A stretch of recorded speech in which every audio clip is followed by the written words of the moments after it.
नहमदुहु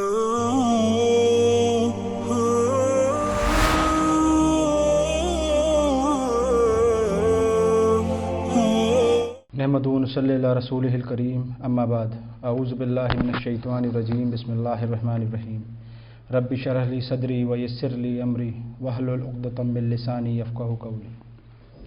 अस्सलामु अलैकुम व रहमतुल्लाहि व बरकातुहू। सबसे पहले तो मैं यूथ क्लब एएमयू का शुक्रिया अदा करना चाहता हूँ कि उन्होंने मुझे अपने इस प्रोग्राम में, जो कि उनकी एक लेक्चर सीरीज़ चलती है जिस पे कि वो अलग अलग मौजू पे, सोसाइटल इश्यूज़ पे, पॉलिटिक्स पे, इकोनॉमिक्स पे, सोशियोलॉजी पे, अलग अलग सब्जेक्ट्स पे लेक्चर डिलीवर करते हैं। और उन लोगों ने आज मुझे मौका दिया बात रखने का अपनी, तो चीज़ें मैं बहुत सारी सोच कर आया था कि क्या क्या बोलना है, लेकिन मैं एक ऐसा इशू आप लोगों को वाज़े करना चाहूँगा जिस पे बहुत कम शायद बात होती है, लोग बात करते नहीं हैं, और वो इंसान की डे टू डे एक्टिविटीज़ का एक पार्ट बन गया है और उसको कोई बुरा भी नहीं समझता और वो प्रैक्टिस चल रही है। दूसरी तरफ अगर मैं बात करूँ, सोसाइटीज़ में बहुत सारे इश्यूज़ हैं, जैसे कि डिवोर्स रेट का बढ़ जाना, शादियों में इतना पैसा खर्च कर देना कि जिसकी बेटी की शादी है उसको एक बर्डन सा लगने लगता है वो बेटी, डाउरी के फॉर्म में। या फिर फीमेल फिटिसाइड की बात हम करें, लड़कों को ज़्यादा तवज्जो देना, लड़कियों को कम तवज्जो देना, तालीम का ना होना, तालीम की अहमियत को ना समझना, या ऐसे बहुत सारे इश्यूज़ हैं। लेकिन आज जिस इशू पर मैं बात करना चाहता हूँ वो है डेथ। जब हमारे समाज में किसी के इंतकाल होता है तो ये बहुत कम नोटिस होती है बात कि जिसके यहाँ इंतकाल होता है वो पूरा एक खाने का इंतज़ाम करता है, एक दावत का इंतज़ाम करता है। कोई ये नहीं सोचता कि उसके घर में फौत हुई है, वो इस वक्त किन हालातों से गुजर रहा होगा, उसका एक बहुत करीबी उसके साथ नहीं है, वो अल्लाह के यहाँ रुखसत हो गया। और हम लोग तदफीन के बाद बड़े मज़े से खाना खाते हैं। ये मतलब एक शर्मिंदगी की बात है, जबकि पैटर्न आज से 1400 साल पहले ये होता था कि कहीं किसी के यहाँ इंतकाल होता था तो उसकी पूरी जिम्मेदारी, चाहे खाने की हो, पीने की हो, उसको संभालने की हो, आस पड़ोस के लोगों की होती थी, रिश्तेदारों की होती थी, नेबर्स की होती थी। लेकिन आज वही नेबर्स, वही रिश्तेदार तदफीन के बाद खाना खाते हैं, फिर 10वां होता है, 20वां होता है, 40वां होता है। ये एक ऐसी प्रैक्टिस हमने बना ली है जो होनी है, और अगर कोई नहीं करता तो उसका मतलब अरे पैसे खर्च नहीं करना चाहता ये क्या होगा, ये क्यों नहीं कर रहा। मतलब ऐसी ऐसी दलीलें लोग देते हैं कि इंसान इस सोसाइटी के प्रेशर में वो खाने का इंतजाम, वो 10वें का इंतजाम, वो 30 का इंतजाम, वो 40वें का इंतजाम उसको मजबूरी हो जाता है करना। क्या ये सोचने की या गौर फिक्र की बात नहीं है? क्या ये समाज में एक ऐसा इशू नहीं है जो कि हमारे समाज को दीमक की तरह खा रहा है? क्या इससे बात नहीं होनी चाहिए? क्या हम लोगों को जो रसूल अल्लाह सल्लल्लाहु अलैहि वसल्लम ने जो चीजें हमें दी हैं, जो विरासत हमें दी है, जो हर चीज को सिंपल कर दिया है, चाहे शादी हो, चाहे इंतकाल हो, चाहे कोई भी चीज ऐसी आप ले लीजिए कि अगर कोई भी आपको जश्न का माहौल है तो एक बहुत ही सिंपल तरीका है उसका। किसी के यहाँ मान लिए औलाद पैदा हुई है, मीठा मुंह कराने का रिवाज है, ठीक है, कोई परेशानी नहीं, लेकिन उसमें दावतें चल रही हैं,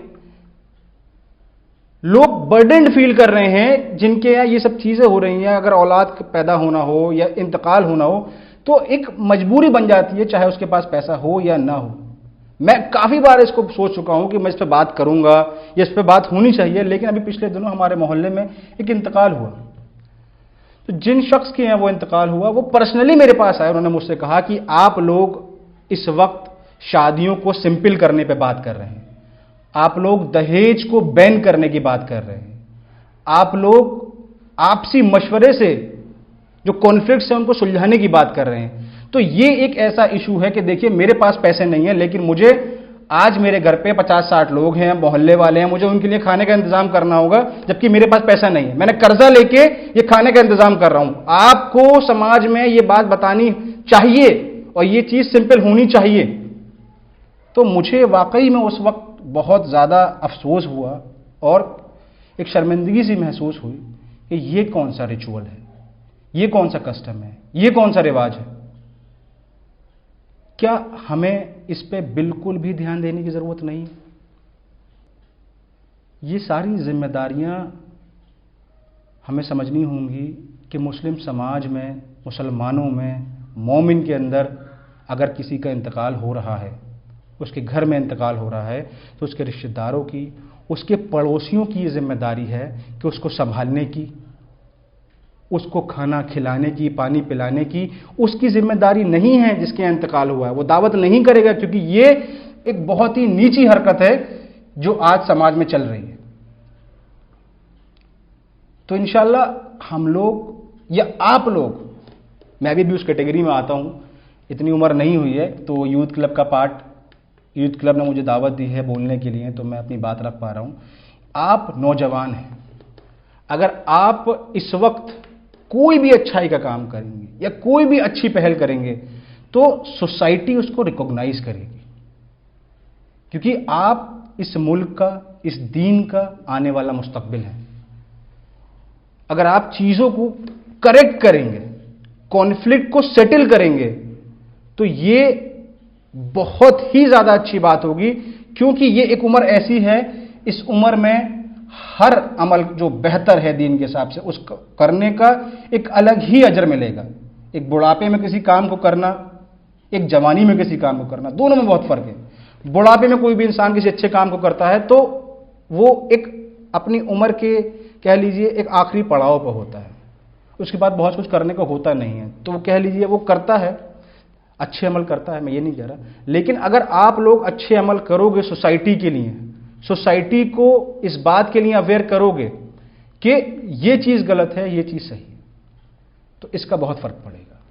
जैसे कि हमने डेथ पे आज बात करी है, आने वाले वक्त में अगर मुझे मौका मिलेगा तो मैं यूथ क्लब को और भी चीज़ों पर एड्रेस करने का मौका दूंगा। वक्त बहुत कम है, इसलिए अपनी बात को मैं ख़त्म करूंगा और यूथ क्लब एएमयू के थ्रू मैं पूरे हिंदुस्तान के मुसलमानों को और अलीगढ़ की आवाम को ये मैसेज देना चाहूँगा कि ये जो बिदत, ये जो नए नए इनोवेशंस, चाहे शादी के फॉर्म में हो या इंतकाल के फॉर्म में हो, हम लोगों ने जो कर रखे हैं, तो ये जान लीजिए कि ये ज़वाल की निशानियां हैं, ये ज़वाल की निशानियां हैं। और अगर हमने अपने कस्टम्स को रसूल पाक मोहम्मद सल्लल्लाहु अलैहि वसल्लम की सुन्नत के मुताबिक नहीं किया, तो वो दिन दूर नहीं कि जब हम लोग हलाक हो जाएंगे। और माजी इस बात की गवाह है कि जिन कौमों ने अपनी तारीखों को नहीं पढ़ा या अपनी तारीखों को भूल गए, वो हलाक हुई हैं, होती रही हैं, और हम लोग भी हो जाएंगे अगर हमने अपने माजी को नहीं देखा, नहीं पढ़ा और नहीं अमल किए। तो मेरी आप सभी से दरख्वास्त है कि अपने आप को एक मॉडेस्ट, सिंपल और ऑनेस्ट इंसान बनाएं। जज़ाकल्लाहु खैर। अस्सलामु अलैकुम वरहमतुल्लाहि वबरकातुहू।